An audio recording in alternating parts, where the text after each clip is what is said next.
Have you ever felt that flash of heat, that tightness in your chest, that overwhelming urge to just scream? That's anger. It's a powerful, and often misunderstood, emotion. We're often told that anger is bad, that we should suppress it or get rid of it. But what if I told you that anger isn't the enemy? In fact, what if it's a signal, a messenger trying to tell you something important? Welcome. Today, we're going on a journey to understand our anger, not to fight it, but to learn from it and ultimately, to control it, so it no longer controls us. So, what is anger, really, at its core? Anger is a natural, instinctive response to a perceived threat or injustice. Think of it as your body's internal alarm system. When someone cuts you off in traffic, when you're treated unfairly at work, or when you feel hurt or disrespected by someone you care about, that alarm goes off. It floods your body with adrenaline and cortisol, getting you ready for a fight or flight response. Your heart pounds, your muscles tense up, and your thoughts start racing. This is a survival mechanism that's been with us for thousands of years. It's not inherently good or bad, it just is. The problem isn't the feeling of anger itself, but our reaction to it. Uncontrolled anger can lead to shouting matches, damaged relationships, and even health problems like high blood pressure and heart disease. On the other hand, constantly bottling it out isn't healthy either. Suppressed anger can turn into resentment, anxiety, or depression. The key is to find a healthy middle ground. To control anger, we first need to understand what triggers it. Anger triggers are like hidden buttons. When someone pushes one, you react. These buttons are unique to each of us and are often tied to our past experiences, our values, and our personal boundaries. For some, it might be feeling ignored or invalidated. For others, it could be a sense of injustice or feeling like you've lost control of a situation. I want you to take a moment and think about the last time you felt truly angry. What happened right before you felt that surge? Were you tired, stressed, hungry? Sometimes, physical states can make us more susceptible to anger. This is what people mean by hangry, or was it something someone said or did? Did you feel disrespected, threatened, or helpless? Identifying these triggers is the first, crucial step. You can't avoid a trap if you don't know where it is. A great tool for this is keeping an anger journal. For a week, just note down every time you feel angry. Write what happened, how you felt, what you were thinking, and how you reacted. You'll start to see patterns emerge, and those patterns are your roadmap to understanding your anger. Once you know your triggers, you can start to recognize the early warning signs of anger. Anger rarely goes from 0 to 100 in an instant. There's usually a buildup. Maybe you feel your shoulders tense up, maybe your jaw clenches. Maybe you start breathing more shallowly, or you get a knot in your stomach. These are your body's physical cues, your yellow traffic light telling you to slow down. When you notice these signs, you have a window of opportunity to intervene before the anger takes over completely. This is where mindfulness comes in. It's about being present in the moment and observing your feelings without judgment. The next time you feel that heat rising, don't immediately react. Just pause, take a deep breath, a really deep one, from your belly. Inhale slowly through your nose for 4 counts. Hold for 4, and then exhale slowly through your mouth for 6 counts. This simple act of deep breathing can activate your body's relaxation response, calming your nervous system and giving your rational brain a chance to catch up. Okay, so you've paused, you've taken a deep breath. What's next? This is the moment to challenge the thoughts that are fueling your anger. Angry thoughts are often distorted. They tend to be absolute, using words like always and never. For example, you always do this. Or I can never get a break. These are cognitive distortions. Is it really true that the person asterisk always asterisk does that, or that you asterisk never asterisk get a break? Probably not. Try to reframe the thought. Instead of this traffic is ruining my day, you could think, this is frustrating, but getting angry won't make the cars move faster. I can use this time to listen to a podcast. Changing your self-talk changes your emotional response.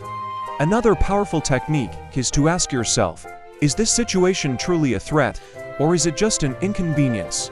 Will this matter in 5 hours, in 5 days, in 5 years? Gaining perspective can shrink the problem down to its actual size, making it much less likely to provoke a massive angry outburst. Now, Let's talk about expressing anger in a healthy way. We've established that bottling it up is a no-go. The goal is assertive, not aggressive, communication. Aggression is about attacking or blaming the other person. Assertion is about standing up for your own needs and feelings respectfully. A fantastic tool for this is using I statements. Instead of saying, "You never listen to me," which sounds like an accusation, try saying, "I feel hurt and ignored when I'm speaking and you're on your phone." See the difference?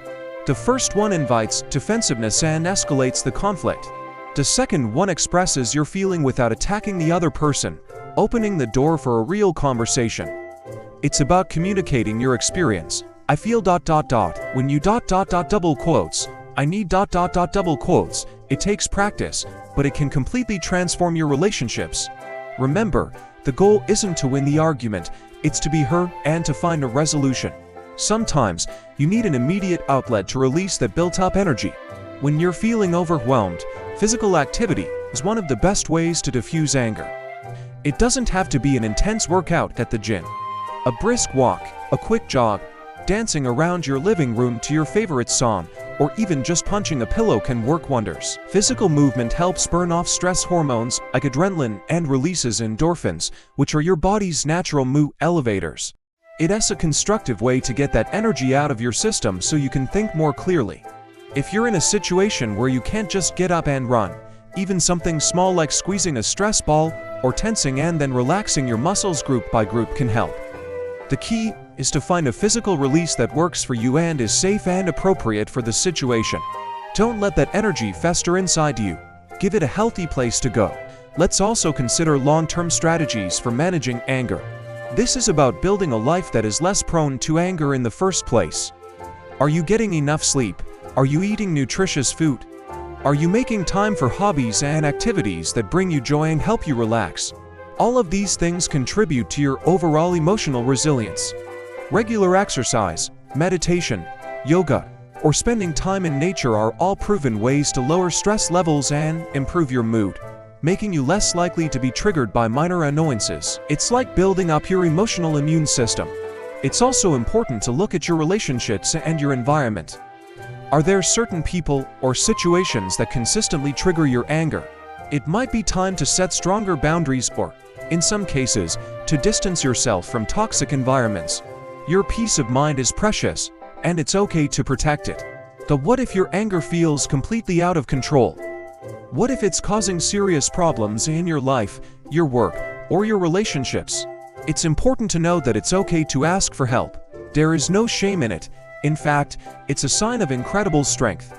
A therapist or a counselor can provide you with a safe space to explore the root causes of your anger, which might be tied to past trauma, grief, or other unresolved issues.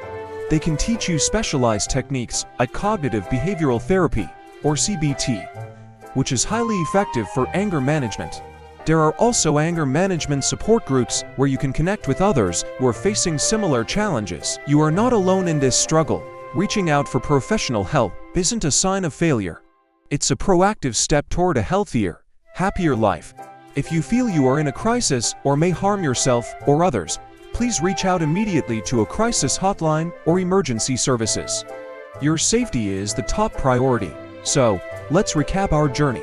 Anger is a normal emotion, an alarm bell. It's not the enemy. Our goal is not to eliminate it, but to understand it and respond to it constructively. We do this by identifying our triggers, recognizing our body's early warning signs, and using techniques like deep breathing and reframing our thoughts to calm ourselves in the moment. We learn to express our feelings assertively with I statements, rather than aggressively with blame. We find healthy physical outlets for that intense energy, and we build a resilient lifestyle through self-care and setting boundaries. And most importantly, we know that it's okay to seek professional help when we need it. Managing anger is a skill, just like learning to play an instrument or speak a new language. It takes time, it takes patience, and it takes practice. You won't be perfect, and that's okay. The goal is progress, not perfection. Every time you choose to pause instead of react, every time you choose an I statement over an accusation, you are rewiring your brain and building a more peaceful life for yourself and those around you. Thank you so much for spending this time with me today. I hope this has given you some valuable tools and a new perspective on anger. If you found this helpful, please give this video a thumbs up and consider subscribing for more content on emotional well-being. Share your own tips for managing anger in the comments below. Let's learn from each other. Remember to be kind to yourself on this journey. You've got this. See you in the next video.